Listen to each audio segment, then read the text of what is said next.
В апреле в Центре опережающей профессиональной подготовки Республики Башкортостан прошла окружная сессия. Она была посвящена демонстрационному экзамену в 2024 году. Это одна из форм аттестации в колледжах. Давайте поговорим об этом сегодня в программе «Интервью». Здравствуйте. Я представляю гостя в студии. Это Данил Уфимцев, начальник департамента Института развития профессионального образования. Данил Александрович, здравствуйте. Добрый день. Итак, прошла окружная сессия. Я так понимаю, что это совещание уровня Приволжского федерального округа, верно? Да, это так. Кто принимал участие, какие задачи ставились? У нас действительно прошла окружная сессия. В течение 2 дней мы работали в разных форматах. Это и образовательно-просветительские мероприятия, это и содержательные методологические мероприятия. То есть это и семинары, и круглые столы, и проектные мастерские. Все различные форматы мероприятий мы, так скажем, применяем на нашей окружной сессии. К нам приехали 13 субъектов Российской Федерации, Приволжского федерального округа. Есть уникальный участник из Чукотского автономного округа, 14-й субъект Российской Федерации. Приехали вот из Чукотки для того, чтобы послушать и получить информацию. Это в первую очередь наши региональные операторы, то есть представители организаций, которые на уровне региона, на уровне субъектов Российской Федерации обеспечивают координацию с образовательными организациями и взаимодействуют с Институтом развития профессионального образования, который на федеральном уровне является оператором по сопровождению проведения демонстрационного экзамена. Демонстрационный экзамен. Что это за мероприятие? Мы понимаем, что это экзамен, это что-то вроде ОГЭ, ЕГЭ. Ну, да, можно сделать аналогию экзамена с ЕГЭ, но отличительной особенностью является первое, это то, что выполняются задания на приближенных к реальным производственным процессам. Задания представляют себе смоделированные выполнения задач, в том числе, как я сказал, уже производственных. Ну, для примера можно сказать, что вот, по профессии автомеханики задание выполняется нашими обучающимися выпускниками. Может быть задание, связанное с исправлением электрики в автомобиле, может быть ремонт двигателя, может быть тормозная система, то есть это одни из модулей этого задания. И за день до экзамена в образовательную организацию приходит задание через наши информационные системы. Эксперты его получают, с ним ведут подготовительную работу по этому заданию, и в течение от 2 до 4,5 часов выпускники колледжей и техникумов выполняют это задание. Но важной отличительной особенностью также этого экзамена является то, что преподаватели и мастера производственного обучения, то есть сотрудники колледжа, не могут оценивать своих обучающихся и выпускников. То есть это процедура, это мероприятие, которое связано с привлечением независимых экспертов, и мы демонстрационный экзамен позиционируем и называем как независимый инструмент оценки качества подготовки кадров.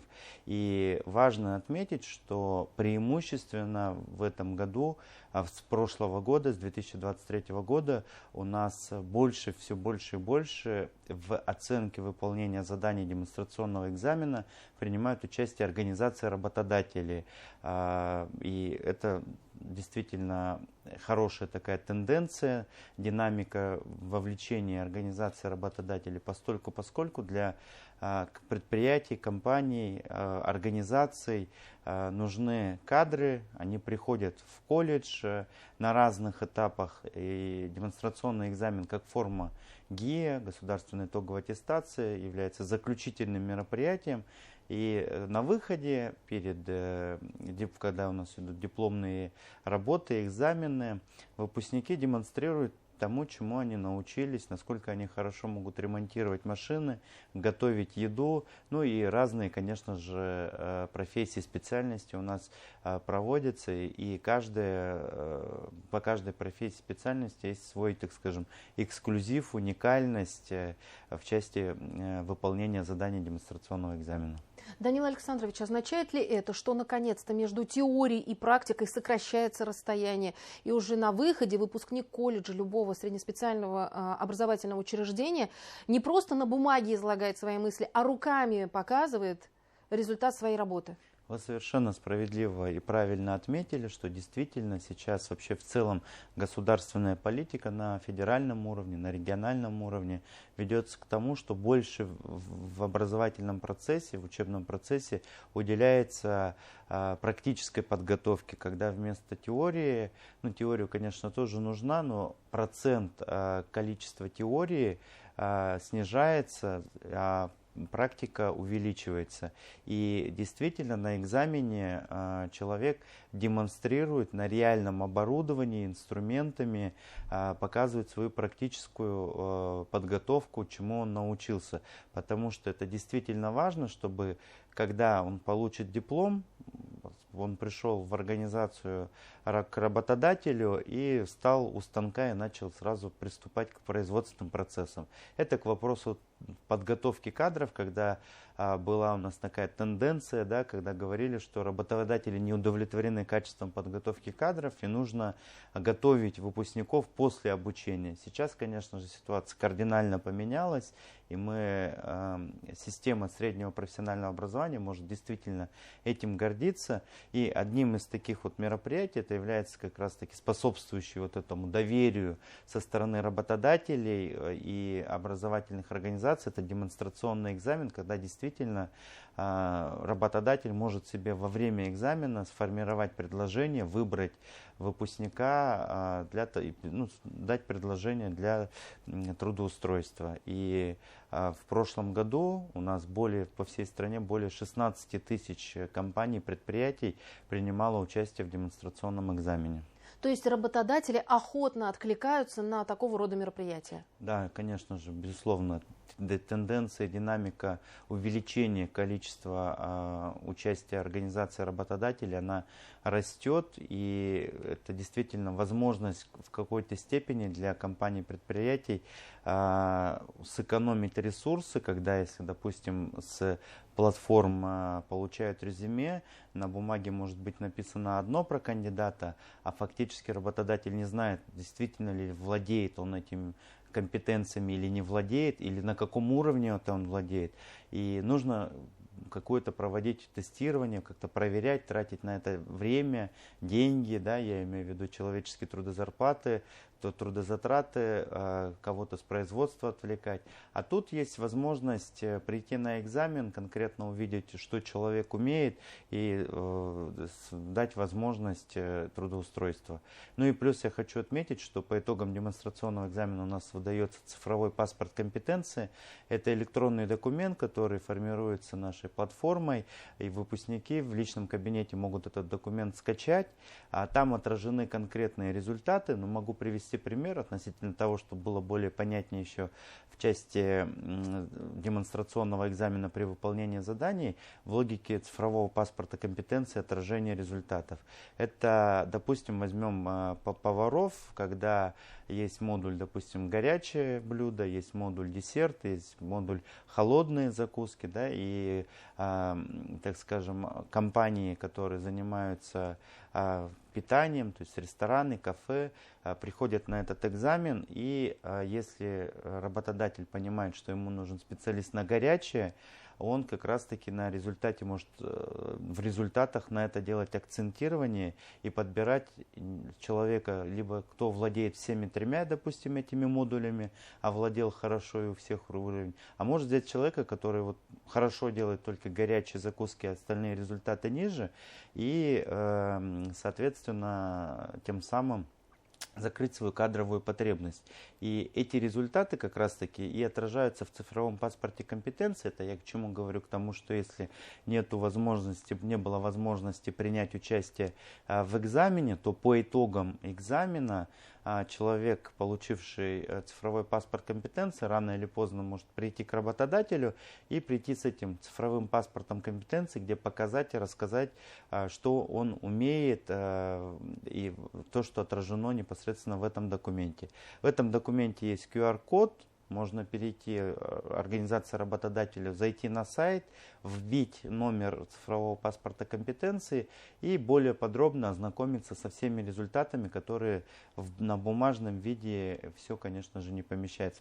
Поэтому есть еще и электронная расширенная версия, где, то есть, что называется, под микроскопом все, что сделал или не сделал, владеет техникой безопасности, не владеет, проявил знания, умения, навыки или нет, в тем или ином вопросе. И в ряде профессий, специальностей критично важным является отношение, выполнение и правильность действий в части обеспечения соблюдения норм охраны труда и техники безопасности. И для каких-то работодателей это принципиально важный вопрос. И поэтому вот через цифровой паспорт компетенции можно, например, будет определить, сделал все правильно выпускник или не сделал. Я правильно понимаю, что именно вот демо-экзамен – это своего рода продолжение той концепции, которая сейчас внедряется в колледжах, когда обустраиваются мастерские, в которых именно, опять же, не теория, а практика культивируется? Да, конечно, мастерские, оборудование, площадки. И я сказал, что да, демонстрационный экзамен в логике развития государственной политики в сфере среднего профессионального образования является одним из элементов большой системной работы, которая проводится здесь для, так скажем, повышения качества подготовки кадров. Ведется работа системная и на федеральном, и на региональном уровне, и на уровне образовательных организаций. Большая, и здесь мы можем говорить об федеральном проекте «Профессионалитет» как новой образовательной технологии. Как раз таки через этот проект у нас идет сокращение сроков на подготовку, с одной стороны, да, для того, чтобы экономика, работодатели как можно быстрее могли получать квалифицированных кадров. Это с одной стороны. А с другой стороны, как раз таки тоже через этот проект «Профессионалитет» идет значительное увеличение на практическую подготовку, на работу с практикой. И важным условием тоже это реализация этого федерального проекта «Профессионалитет» является тесная связь образовательной организации, компаний, предприятий. И тут мы можем говорить о том, что не только в мастерских у нас проходит эта практика и демонстрационные экзамены, но могут проводиться и на базе компаний, предприятий. И так у нас по итогам прошлого года более 1500 предприятий, компаний предоставили свои производственные площадки для проведения демонстрационных экзаменов. Очень коротко, Данил Александрович, а есть уже какая-то статистика о том, сколько выпускников колледжей в прошлом году, допустим, трудоустроились? У нас высокий процент трудоустройства. В целом мы отдельно делаем мониторинг. В целом, конечно же, это более 70% трудоустройства. Но везде в регионах по-разному, 60-70%. Но отдельно хотел бы отметить, что мы с образовательными организациями дополнительно ведем мониторинг, когда просим их нам предоставлять информацию, когда во время экзамена или по итогам сразу же эксперт от работодателя говорит: приходи к нам, мы тебя забираем, получишь диплом, все, готовь документы, приходи. И таких студентов, таких выпускников, которым во время экзаменов было предоставлено предложение для трудоустройства, более 40 тысяч человек. Данил Александрович, спасибо огромное, что пришли сегодня к нам в студию, рассказали так много интересного и полезного, я надеюсь, для наших телезрителей, потому что у очень многих и дети не знают, куда поступить, и как учиться, и теперь уже есть определенное понимание, что и в колледжах учиться интересно. Спасибо огромное. Спасибо вам. Это была программа «Интервью», и сегодня у нас в гостях был Данил Уфимцев, это начальник департамента Института развития профессионального образования. Спасибо, что были с нами.